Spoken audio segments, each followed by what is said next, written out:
Sayap-sayap yang terkembang. Seri 2 suramnya Bayang-Bayang. Audiobook, novel silat. Cerita, S.H. Mintarja. Episode 88. Aku tidak tahu. Marilah kita mendekat, berkata Kiai Windu. Apakah kau masih memikirkan timang emas yang dipalsukan itu? Bertanya Sambi Wulung. Jumerah itu. Kiai Windu justru tersenyum. Katanya, tidak. Aku tidak akan mempersoalkannya. Sambi Wulung dan Jati Wulung tidak beranjak dari tempatnya ketika Kiai Windu dan ketiga kawannya bergeser lebih dekat di belakang orang-orang yang duduk berderet mengarah ke sasaran. Ternyata bahwa setiap sasaran telah diperuntukkan bagi beberapa orang dalam kelompok mereka masing-masing, sehingga beberapa sasaran yang berjajar itu pun telah dipergunakan untuk beberapa kelompok pemanah. Untuk beberapa saat Wikrama masih belum turun. Ketika seorang yang bertubuh raksasa mendekatinya dan agaknya menawarkan kesempatan untuk ikut, anak muda itu menggeleng sambil berkata, nanti saja. Orang yang menawarkan kesempatan itu tidak memaksanya. Ia pun kemudian meninggalkan anak muda itu yang masih saja berdiri bertolak pinggang. Nampaknya ia berusaha untuk menilai kemampuan para peserta panahan itu, agar ia dapat meyakinkan dirinya bahwa ia akan menang. Kiai Windu yang beringsut mendekat, sengaja menampakkan dirinya pada anak muda itu. Sebagaimana diharapkan maka anak muda itu memang terkejut. Namun Kiai Windu masih saja berpura-pura tidak menghiraukannya. Anak muda itu memberi isyarat kepada 3 orang pengawalnya untuk mendekatinya. Mereka pun kemudian saling berbisik. Namun tidak jelas apa yang mereka katakan. Tetapi anak muda itu tidak segera beranjak. Ia nampaknya masih menunggu karena beberapa kali ia berpaling. Demikian pula ketiga orang pengawalnya. Ternyata beberapa saat kemudian, seorang yang bertubuh tinggi agak kurus telah memasuki lapangan itu pula. Orang itu langsung mendekati Wikrama sambil menunjuk beberapa kelompok orang yang sedang mengikuti panahan. Tetapi Wikrama menggeleng. Agaknya orang itu juga menganjurkan agar Wikrama ke lapangan panahan. Namun dalam pada itu, ternyata Wikrama telah memberitahukan kepada orang itu, bahwa di tempat itu ada seseorang yang pernah berhubungan dengan mereka sebelumnya. Tanpa berpaling Wikrama memberitahukan arah Ki Windu berdiri. Orang yang bertubuh tinggi itulah yang kemudian memandang ke arah Kiai Windu berdiri seakan-akan belum melihat Wikrama dan kawan-kawannya. Orang yang bertubuh tinggi itu mengerutkan keningnya. Namun ketika kemudian Wikrama mengangguk, orang bertubuh tinggi itu telah melangkah mendekati Kiai Windu. Kiai, orang itu kemudian telah menggamit Kiai Windu. Kiai Windu pura-pura terkejut melihat kedatangannya. Sambil tertawa ia bertanya, "Hi, Kisanak. Kau datang juga sekarang?" "Ya Kiai." "Mengantar Angger Wikrama?" jawab orang itu. "Oh, Angger Wikrama ada di sini pula?" bertanya Kiai Windu kemudian. Orang yang bertubuh tinggi itu menunjuk ke arah Wikrama berdiri bersama beberapa orang pengawalnya. Kiai Windu mengangguk-angguk. Sambil tersenyum ia berkata kepada orang bertubuh tinggi itu, "Aku akan menunggu Angger Wikrama turun ke lapangan." "Kiai akan turun pula?" bertanya orang bertubuh tinggi itu. Kiai Windu menggeleng. Katanya, "Tidak hari ini." Orang bertubuh tinggi itu termangu-mangu sejenak. Namun tiba-tiba ia pun bertanya, "Apakah Kiai masih merasa mempunyai persoalan dengan Angger Wikrama?" "Oh, tidak," jawab Kiai Windu, "bukankah pinjamannya telah dibayar?" "Timang emas itu?" bertanya yang bertubuh tinggi. "Ya. Timang emas itu," jawab Kiai Windu. Orang bertubuh tinggi itu mengangguk-angguk. Namun kemudian ia pun bertanya, "Apakah timang itu Kiai jual atau masih Kiai simpan untuk dipergunakan sendiri?" "Aku masih menyimpannya. Aku senang dengan timang itu, sehingga setiap kali aku memakainya. Terutama dalam pertemuan-pertemuan dengan orang-orang besar." "Besar menurut ukuranku?" Kiai Windu itu tertawa. Orang bertubuh tinggi itu mengerutkan keningnya. Tetapi ia pun kemudian mengangguk-angguk sambil berdesis, "Syukurlah jika Kiai menyukainya. Timang itu memang timang yang baik dan mahal. Memang pantas jika Kiai memakainya dalam pertemuan-pertemuan dengan orang-orang yang Kiai sebut orang-orang besar itu." "Apakah Angger Wikrama juga menyukainya?" bertanya Kiai Windu. "Ya," jawab orang itu, "Angger Wikrama menyukainya. Barang itu merupakan barang yang sangat berharga baginya. Seandainya persoalan itu tidak timbul dengan Kiai, maka ia tidak akan menyerahkan timangnya. Seandainya ia terlibat persoalan hutang dengan orang lain, ia tentu berusaha untuk membayarnya dengan barang-barang lain. Kiai Windu mengangguk-angguk. Namun tiba-tiba saja ia berkata, Kisanak. Jika demikian, apakah Angger Wikrama berhasrat untuk menebusnya kembali? Bukankah ia datang kali ini dengan uang yang banyak? Bahkan belum dipergunakannya sama sekali. Jika Angger Wikrama ingin menebusnya seharga hutangnya pada waktu itu, aku akan menyerahkannya.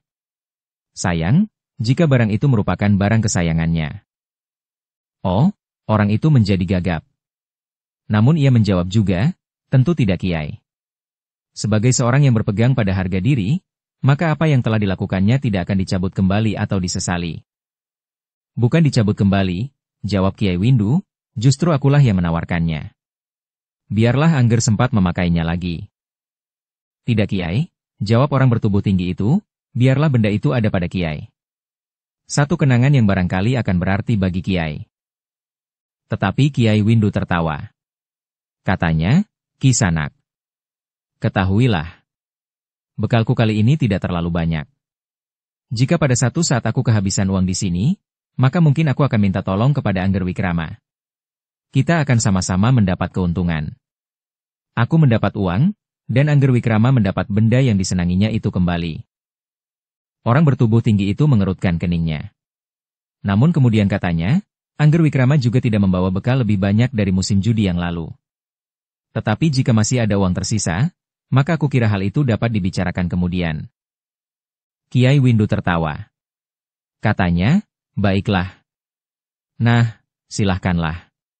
Bukankah Angger Wikrama merupakan orang terbaik di lapangan panahan ini, terutama pada batas umurnya? Orang bertubuh tinggi itu tertawa. Katanya, ya.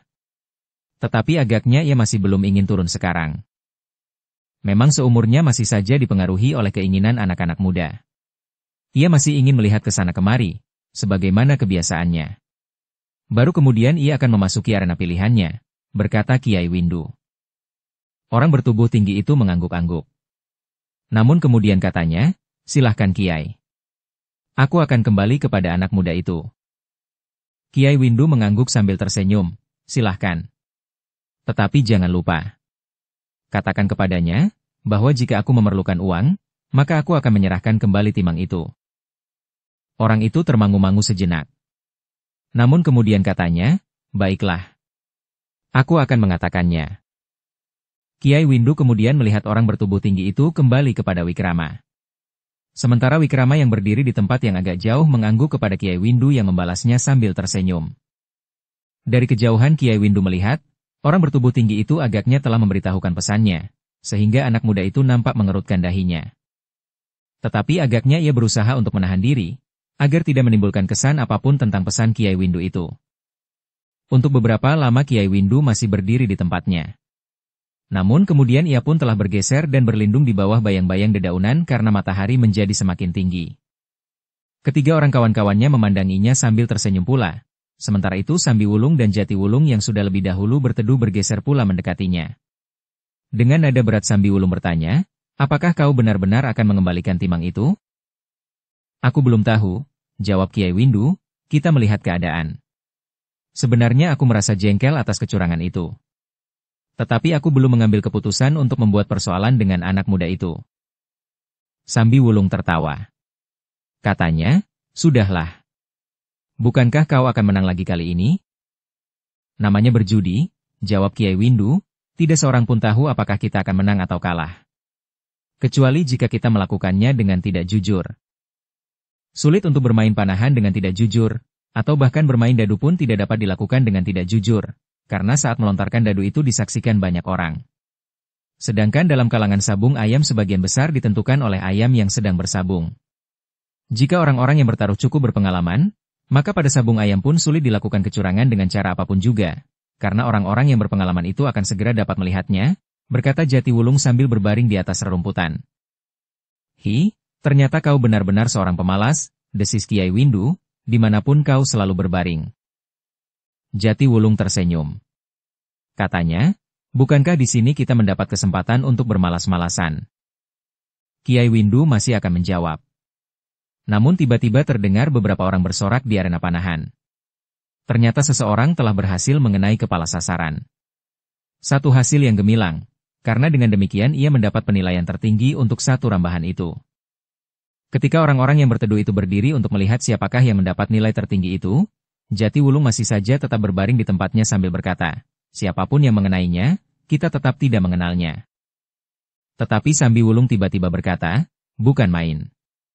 Seorang perempuan. Hi, seorang perempuan? Bertanya Jatiwulung sambil bangkit dengan tergesa-gesa. Yang mana? Kiai Windu tertawa. Katanya, bukankah kau tahu bahwa tidak seorang perempuan pun yang telah turun ke arena hari ini? Anak setan, Jatiwulung mengumpat sambil menguak maju. Ia kemudian justru berdiri di paling depan sambil mengawasi seluruh arena. Beberapa orang masih saja tertawa. Kawan-kawan Kiai Windu pun tertawa pula. Beberapa saat mereka masih berdiri di tempatnya. Namun Sambiwulung pun kemudian berkata kepada Jatiwulung, marilah. Kita akan melihat-lihat ke tempat yang lain. Jatiwulung mengangguk sambil bergeser. Katanya, marilah. Di sini rasa-rasanya mataku menjadi silau melihat panahan di tempat yang panasnya semakin menyengat. Mungkin sore nanti kita akan dapat melihat panahan dengan mapan. Kita dapat memilih tempat di sini sebelah barat yang agak tinggi itu. Tetapi ketika keduanya mulai bergerak, Kiai Windu pun berkata, marilah. Kami pun akan ikut kalian. Kita lihat arena sambung ayam yang ramai itu. Sambiwulung dan Jatiwulung saling berpandangan sejenak. Tetapi mereka tidak menolak untuk pergi bersama-sama Kiai Windu. Apalagi Kiai Windu adalah orang yang lebih banyak mengenal lingkungan itu dari mereka berdua. Ternyata bahwa di hari pertama itu, perjudian masih belum terlalu ramai. Seperti juga di tempat panahan. Yang bertaruh masih dapat membuat perhitungan-perhitungan dengan nalar yang jernih. Karena itu, maka suasana di tempat perjudian itu masih nampak tertib dan tidak terlalu kasar. Jika terjadi perselisihan-perselisihan, masih mungkin mereka selesaikan dengan cara yang lebih lunak daripada menghunus pedang. Di tempat sabung ayam pun nampaknya masih belum terlalu sesak. Tetapi teriakan-teriakan di antara mereka yang bertaruh untuk ayam aduan yang dipilihnya, terdengar bagaikan menggetarkan dinding-dinding di sekitarnya. Ketika keenam orang itu memasuki arena yang terdiri dari beberapa kalangan sabung ayam, mereka memang tidak segera tertarik untuk menyaksikan, apalagi bertaruh. Yang dicari Sambiwulung dan Jatiwulung adalah kesempatan untuk berkenalan dengan Puguh. Namun agaknya Puguh masih juga belum nampak di arena sabung ayam itu. Di mana anak itu? Desis Jatiwulung di telinga Sambiwulung. Apakah anak itu sudah berada di permainan dadu? Sahut Sambiwulung. Tetapi keduanya tidak dengan serta-merta meninggalkan tempat itu. Apalagi ketika ternyata kemudian dua orang kawan Kiai Windu telah mendekati salah satu kalangan untuk melihat ayam yang sedang bertempur dengan serunya. Tiba-tiba saja Jatiwulung berdesis, aku haus sekali. Aku juga, ternyata Kiai Windu pun menyahut. Apakah kita harus ke kedai itu? Bertanya Sambiwulung. Aku juga, ternyata Kiai Windu pun menyahut. Tidak, jawab Kiai Windu, jika sabung ayam sudah mulai, di sebelah ini ada kedai minuman meskipun hanya sekedarnya. Tidak sebesar dari penjual di kedai induk itu. Kita minum, berkata Sambiwulung. Mereka pun kemudian pergi ke kedai kecil di sebelah tempat sabung ayam itu. Serang kawan Kiai Windu tidak segera ikut mereka, tetapi ia justru menyusul kawannya di lingkaran sabung ayam. Nanti, kami akan menyusul, berkata orang itu. Kau akan mulai bertaruh? Bertanya Sambiwulung. Tidak, jawab kawan Kiai Windu itu, aku hanya ingin melihat-lihat lebih dahulu. Demikianlah, Kiai Windu, Sambiwulung dan Jatiwulung telah pergi ke kedai di sebelah tanpa ketiga orang yang lain. Namun mereka tertegun bahwa ternyata di kedai itu sudah duduk lebih dahulu seorang anak muda pula. Hanya 1-2 tahun lebih tua dari Puguh. Namun nampak sikapnya jauh lebih kasar dari Puguh sendiri. Ketika Kiai Windu sedang sibuk menikmati wedang serai panas dan mengunyah sepotong makanan, maka Jatiwulung sempat berkata, aku merasa agak heran. Ternyata Puguh tidak sekasar yang aku duga. Bahkan nampaknya anak-anak muda sebayanya bersikap jauh lebih buruk dari sikap Puguh itu sendiri. Wikrama yang sombong, dan anak ini yang sikapnya seperti serigala kelaparan. Jangan mencari perkara, berkata Sambiwulung. Jatiwulung terdiam. Tetapi ia tidak senang sama sekali melihat sikap anak muda itu. Anak muda yang agak gemuk yang nampaknya dikawani oleh orang-orang yang berilmu pula. Namun terjadilah peristiwa yang menggemparkan. Sejenak kemudian, tanpa disangka-sangka, Puguh telah datang pula ke kedai itu. Tetapi belum lagi ia duduk, anak muda yang agak gemuk itu telah berkata kasar, "Nah, monyet itu datang pula kemari." Pugu juga agak terkejut, ia surut selangkah ketika anak muda yang agak gemuk itu meloncat dari tempat duduknya. "Kenapa?" bertanya Pugu agak kebingungan. "Jangan pura-pura tidak tahu geram orang itu. Lalu katanya, kau larikan perempuan itu." "Siapa?" Nampaknya Pugu benar-benar tidak mengerti. "Kau bawa perempuan itu tanpa kau lepaskan semalam suntuk," geram anak muda yang agak gemuk. "Aku tidak tahu maksudmu," berkata Pugu pula. "Jangan berpura-pura. Kau panggil penari itu dan kemudian ia hilang dari arena sampai pagi," anak muda yang kasar itu hampir berteriak. Pugu menarik nafas dalam-dalam. Katanya, "Aku memang memanggilnya. Tetapi tidak lebih dari sekedar berbicara sambil makan makanan yang dibeli kawanku dari kedai itu. Aku memang memberi uang cukup kepadanya." "Untuk apa uang itu?" bertanya anak muda itu dengan kasar. "Aku senang kepada perempuan itu," jawab Pugu, "karena itu aku minta ia tidak perlu menari lagi. Aku suruh ia pergi dari arena. Karena aku tidak ingin merugikannya, maka aku beri ia uang." "Kau beri uang untuk sekedar pergi dari arena?" bertanya anak muda yang kasar itu. "Ya, kenapa?" bertanya Pugu.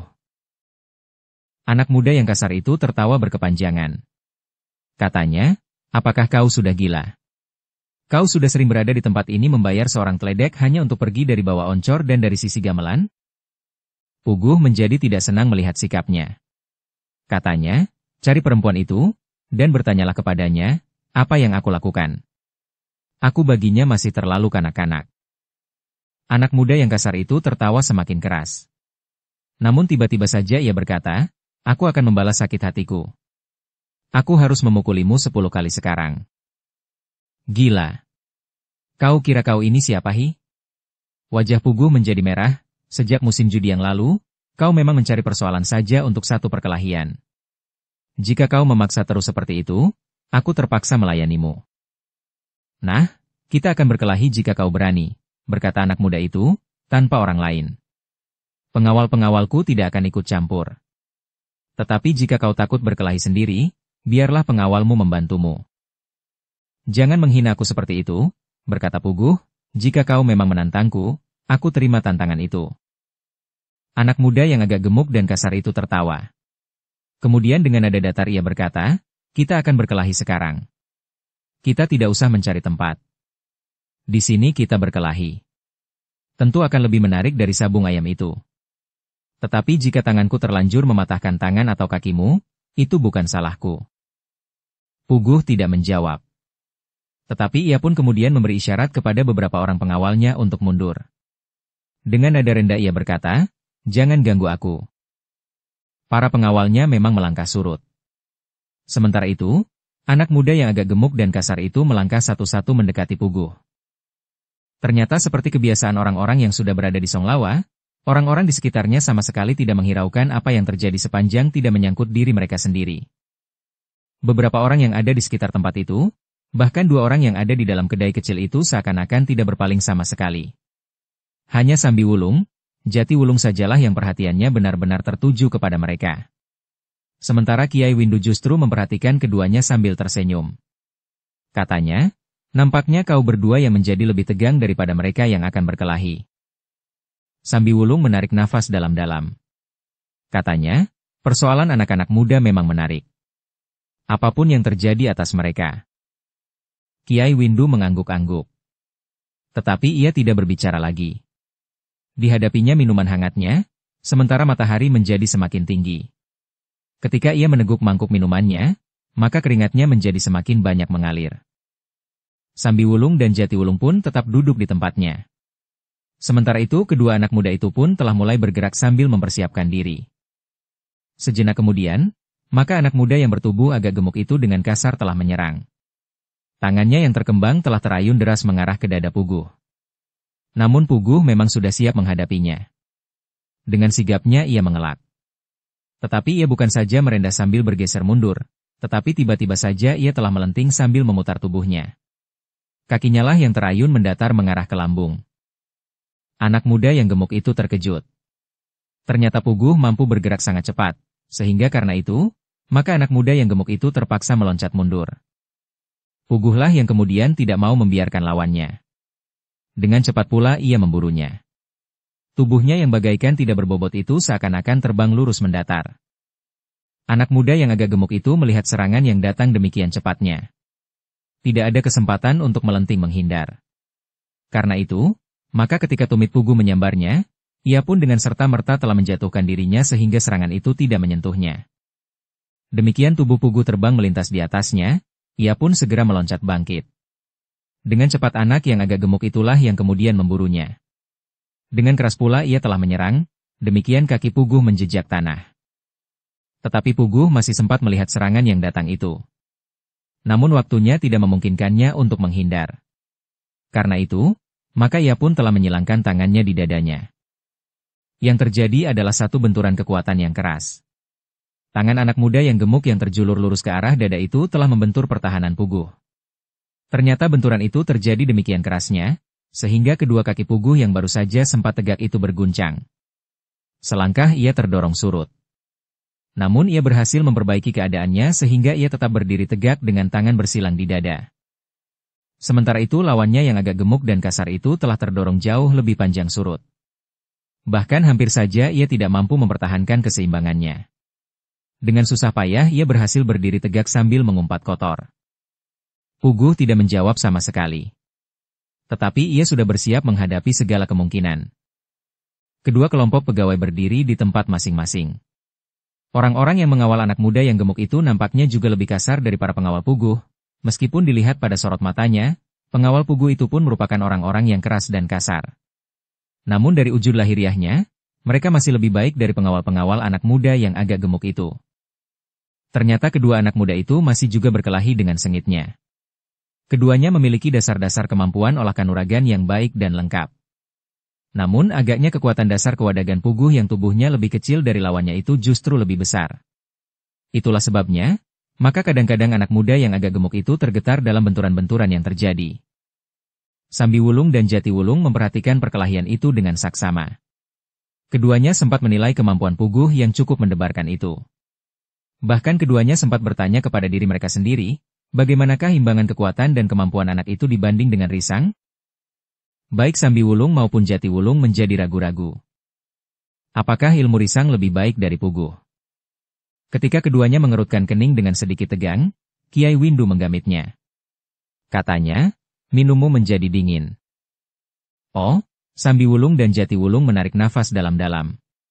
Dengan nada rendah Sambi Wulung menjawab, aku memang menunggu sampai agak dingin. Udara sudah terlalu panas. Kiai Windu tersenyum. Sementara itu Sambi Wulung dan Jati Wulung telah meneguk minumannya yang tidak lagi terlalu panas. Namun mereka tidak dapat memalingkan perhatian mereka dari kedua orang anak muda yang berkelahi itu. Bahkan seorang yang sedang minum di tempat itu pun telah memperhatikan pula meskipun yang lain lebih senang menikmati minuman dan makanan. Memang menarik, desis Kiai Windu, mereka masih kanak-kanak. Tetapi mereka sudah mampu menunjukkan tata perkelahian yang mapan. Bukan asal saja berkelahi. Wikrama tidak dapat melakukan seperti itu. Anak muda yang berbaju hitam di sabung ayam itu pun tidak. Siapakah anak muda yang agak gemuk itu sebenarnya? Bertanya Sambi Wulung. Sebenarnya, bertanya Kiai Windu, aku tidak tahu. Aku hanya melihat anak itu di sini. Kenapa kau nampaknya menaruh perhatian lebih besar pada anak itu? Atau barangkali kau menduganya sesuatu atas anak itu?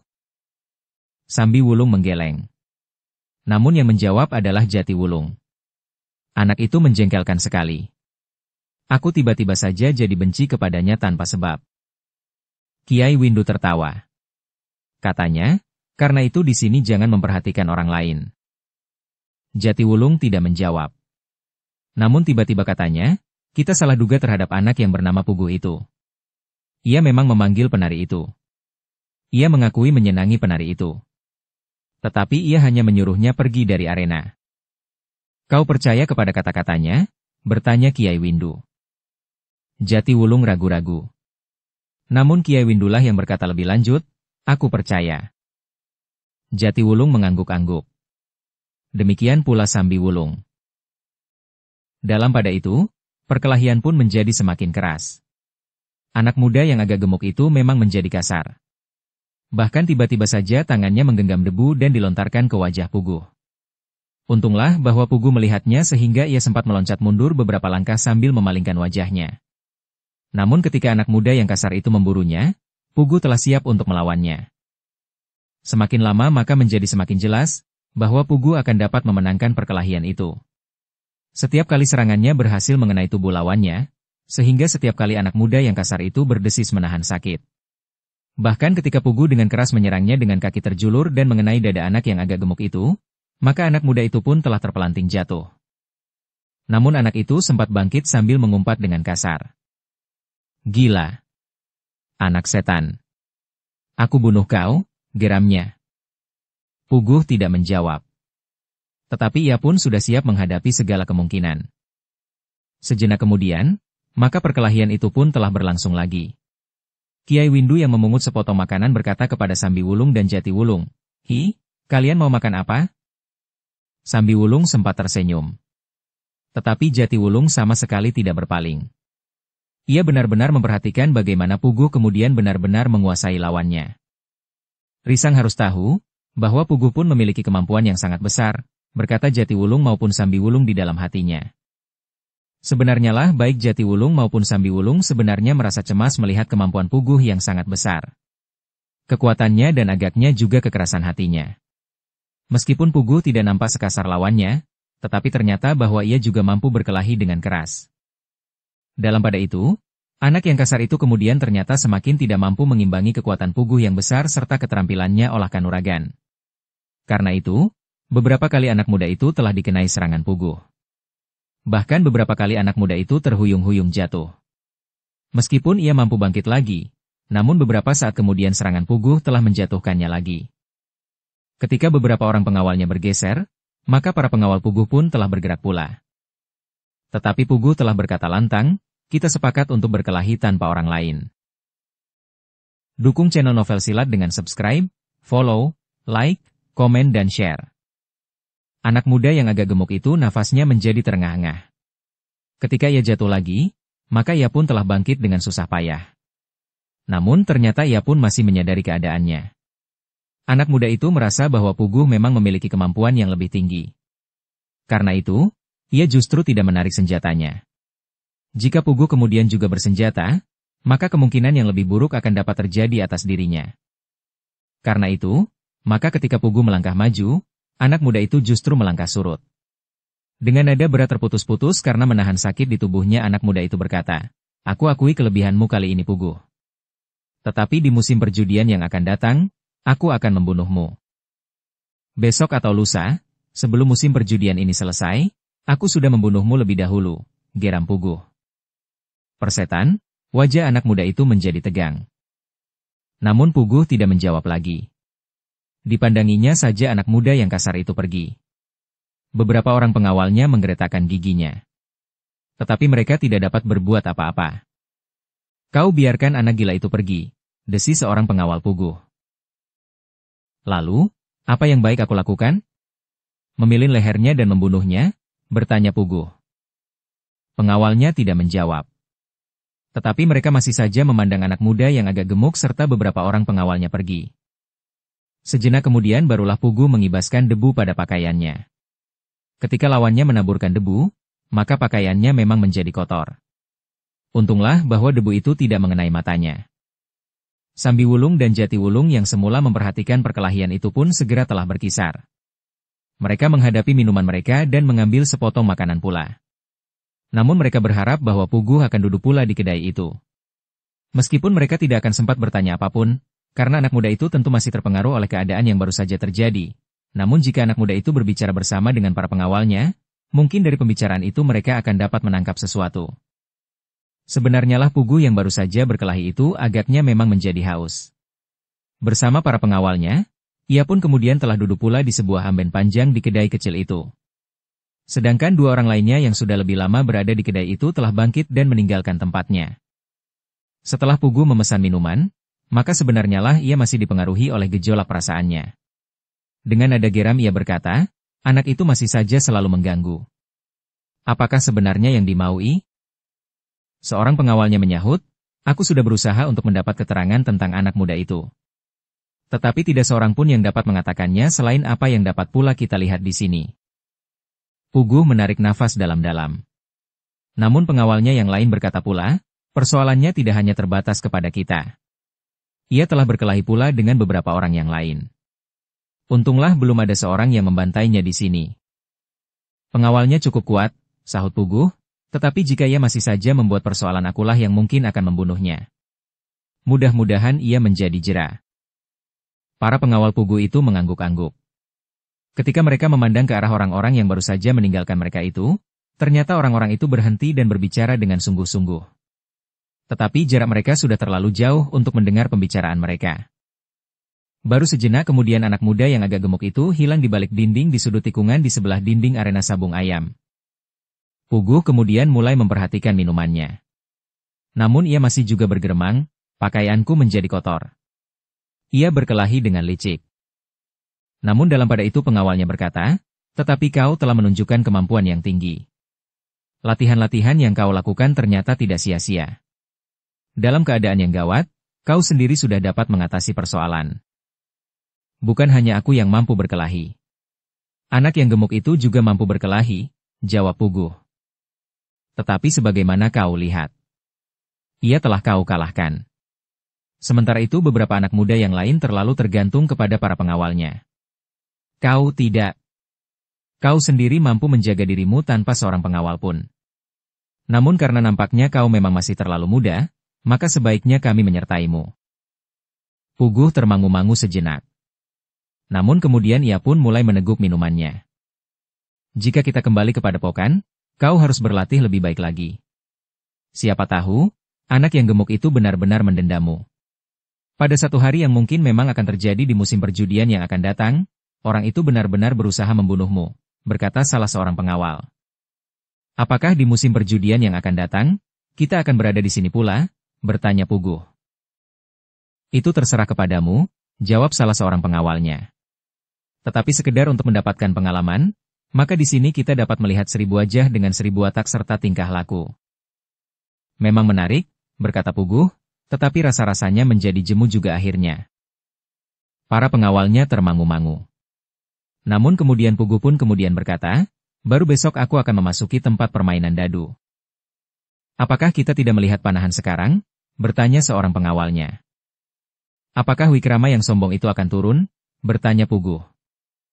Tetapi pengawalnya menggeleng. Katanya, aku belum tahu. Ia seorang pemanah yang baik, berkata pengawalnya yang lain, tetapi ia tidak mampu menjaga dirinya sendiri. Segalanya tergantung kepada para pengawalnya. Setelah meneguk beberapa teguk, Puguh pun berkata, baiklah. Kita melihat panahan. Kau akan turun? Bertanya seorang pengawalnya. Puguh mengerutkan keningnya. Kemudian jawabnya, aku belum tahu. Tetapi hari ini aku belum berminat untuk ikut dalam permainan yang manapun. Para pengawalnya tidak menjawab lagi. Sementara Puguh kemudian membayar minuman dan makanan yang telah mereka minum dan mereka makan. Sejenak kemudian, maka Puguh dan para pengawalnya itu pun segera meninggalkan kedai kecil itu. Namun mereka melangkah dengan malas, karena hari itu mereka memang masih belum berniat untuk ikut perjudian jenis yang manapun. Sambiwulung dan Jatiwulung tiba-tiba saja menarik nafas dalam-dalam, sehingga Kiai Windu mengerutkan keningnya sambil bertanya, kenapa kalian seakan-akan merasa terlepas dari ketegangan? Keduanya memang terkejut mendengar pertanyaan itu. Namun kemudian Sambiwulung menjawab, aku memang terpengaruh oleh perkelahian yang baru saja terjadi antara anak-anak muda di tempat seperti ini. Kiai Windu tertawa. Katanya, minumlah minuman kalian. Keduanya mengangguk-angguk. Sejenak kemudian maka mereka pun telah menghabiskan minuman mereka dan beberapa potong makanan. Sambiwulunglah yang kemudian membayarnya sambil berdesis, akulah sekarang yang membayar. Kiai Windu tersenyum. Namun ia tidak menjawab. Demikianlah mereka pun kemudian meninggalkan kedai itu. Sebelum mereka melihat ke tempat yang lain, maka mereka telah singgah ke tempat sabung ayam.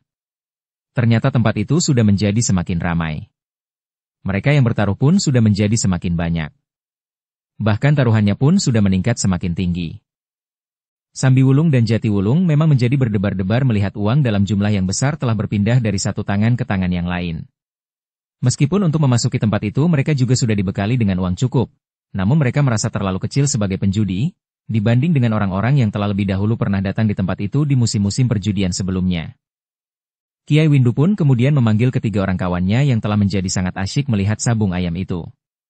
Bahkan di luar sadar, mereka pun kadang-kadang telah ikut berteriak-teriak. "Hi," desis Kiai Windu, "apakah kau masih akan berada di sini?" Ketiganya termangu-mangu. "Namun kemudian, kita akan kemana?"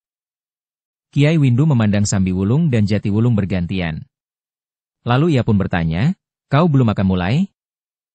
Keduanya menggeleng. Namun tiba-tiba saja Jati Wulung berkata, "Aku sudah letih berkeliling." "Lalu kau mau apa?" bertanya Kiai Windu. "Aku akan beristirahat saja sambil melihat panahan," jawab Jati Wulung. Kiai Windu mengangguk-angguk.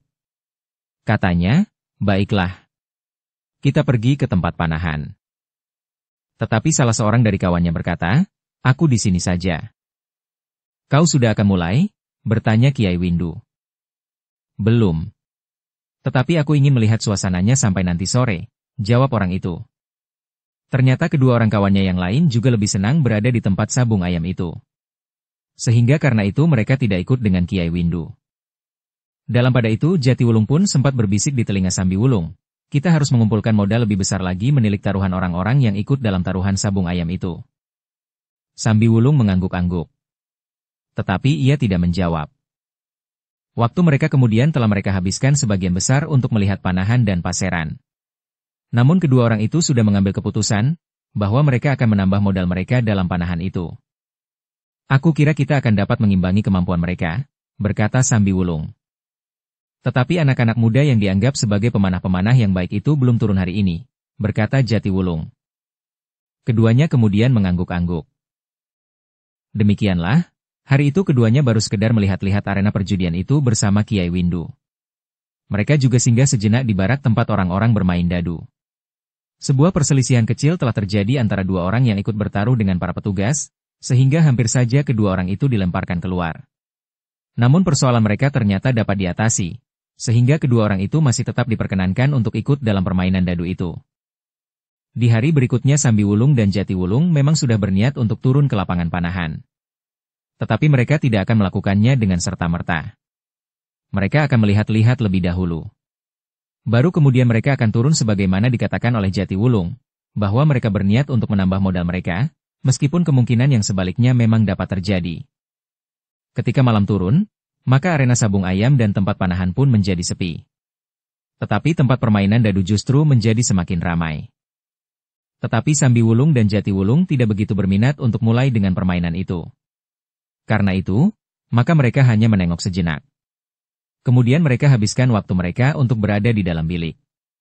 Berganti-ganti mereka menyempatkan diri untuk tidur dalam waktu yang agak panjang.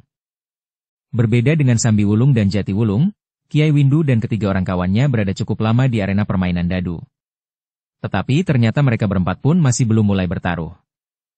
Ketika lewat tengah malam mereka kembali ke dalam bilik, mereka melihat Jati Wulunglah yang sedang tidur dengan nyenyaknya sementara Sambi Wulung duduk bersila sambil menyilangkan tangannya di dada. Ketika Kiai Windu tersenyum, Sambi Wulung berkata, "Apakah kau masih akan bertanya, kenapa aku belum tidur?" "Tidak," berkata Kiai Windu sambil tertawa.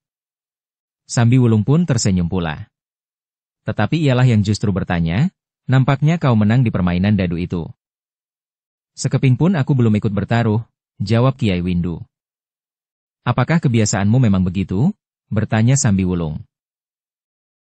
"Ya. Aku baru mulai pada hari ketiga atau justru keempat, ketika orang-orang lain mulai kehilangan akal. Tetapi untuk tidak menarik perhatian, di hari kedua kadang-kadang aku juga ikut meskipun hanya sekedarnya," jawab Kiai Windu.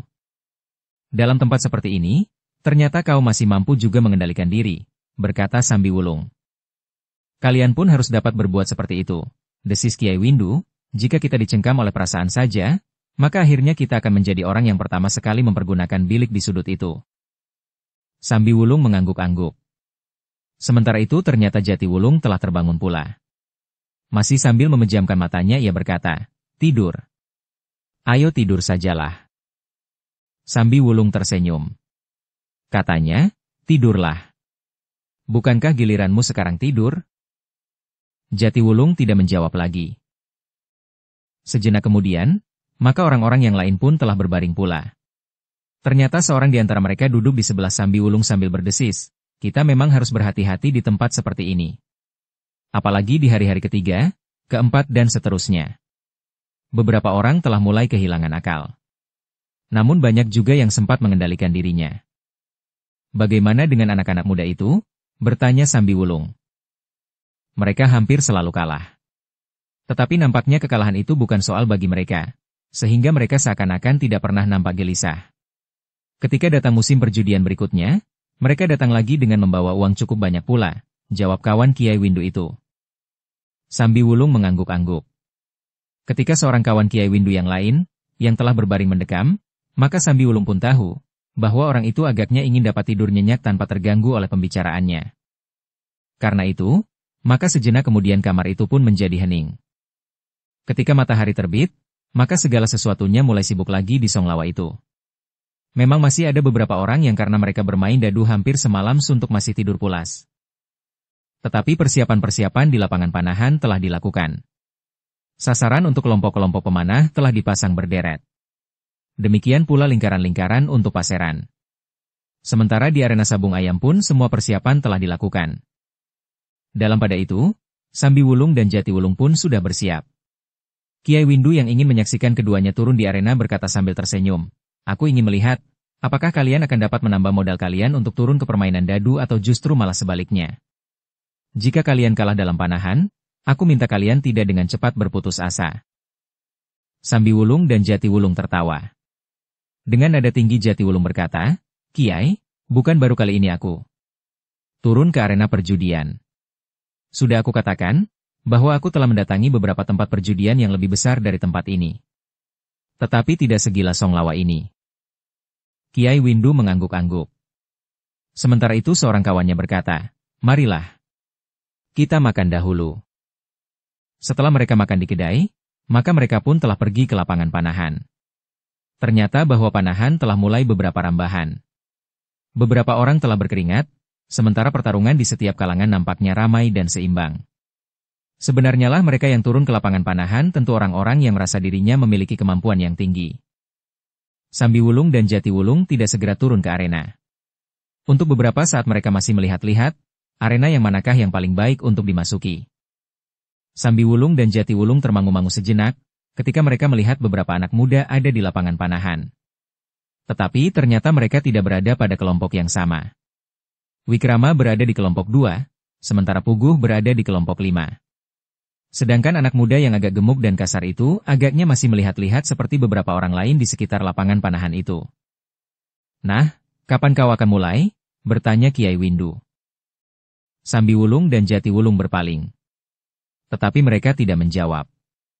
Keduanya hanya tersenyum saja, sementara Kiai Windu menjadi termangu-mangu. Beberapa saat Sambi Wulung sempat menilai sekelompok pemanah pada kelompok 3. Agaknya Sambi Wulung yakin, jika ia memasuki kelompok itu, maka ia tidak akan kalah. Karena itu, maka Sambi Wulung pun telah mendekati kelompok ketiga sementara Jati Wulung berdiri termangu-mangu sambil menilai orang-orang di kelompok ke-6. Kepada seorang petugas Sambi Wulung menyatakan diri untuk memasuki kelompok 3. "Kau tidak membawa busur dan anak panah sendiri?" bertanya petugas itu. "Tidak." "Bukankah di sini ada persediaan?" bertanya Sambi Wulung. "Memang ada. Tetapi jarang bagi para pemanah yang baik memakai busur dan anak panah dari persediaan di sini. Mereka biasanya memakai busur dan anak panah mereka masing-masing, karena mereka telah mengenal benar sifat dan watak busur dan anak panah mereka," berkata petugas itu. Sambi Wulung tersenyum. Katanya, "Aku tidak mempunyai busur dan anak panah." Petugas yang juga bertubuh raksasa itu heran, "Jika kau tidak mempunyai busur dan anak panah, bagaimana kau dapat berlatih memanah?" Sambi Wulung mengerutkan keningnya. Namun kemudian ia pun menjawab, "Maksudku, busur dan anak panah yang pantas untuk dibawa keluar dan turun di arena seperti ini." Petugas itu mengangguk-angguk. Namun ia pun kemudian mempersilakan Sambi Wulung yang menyebut dirinya Waningbaya itu untuk memilih beberapa busur yang memang disediakan. Beberapa saat Sambi Wulung itu memilih. Ketika ia kemudian mendapatkan busur dan anak panah yang dianggapnya sesuai berat dan panjangnya, maka ia pun telah mempergunakannya. Ketika ia sudah duduk di deretan para pemanah di kelompok ketiga, maka ternyata Jatiwulung masih berdiri tegak.